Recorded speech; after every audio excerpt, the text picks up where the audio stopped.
मना रही हैं। भारत का नहीं, समस्त विश्व का सबसे बड़ा व्रत छठ पर्व व्रत माना जाता है। सबसे बड़ा व्रत है। हर व्रत एक दिन का होता है, लेकिन छठ पर्व 3 दिन का होता है। और 3 दिन निराहार रह करके, एक छठ पर्व ही ऐसा पर्व है जिस पर्व में उगते सूरज से लेकर डूबते सूरज को प्रणाम किया जाता है।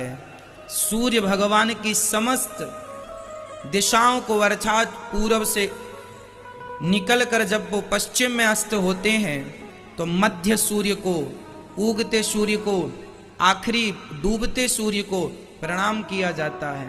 आपको पता है ये छठ पर्व क्यों मनाया जाता है? ये कठिन है। कहा जाता है कि एक राजा थे, उनका एक पुत्र हुआ जो मरा हुआ पैदा हुआ तो सही, राजा का बेटा, पर मरा हुआ था। गुरुजनों से पूछा गया कि अब ये कैसे जीवित हो?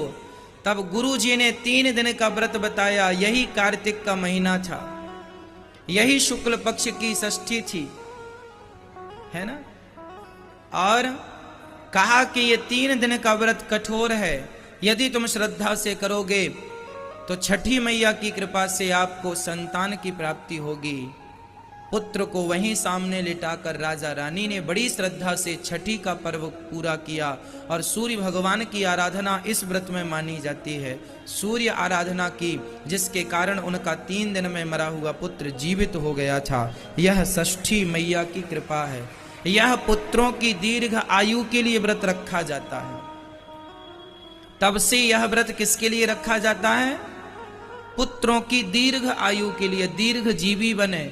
देखो जरा, माँ बाप अपने बच्चों के लिए क्या क्या करते हैं।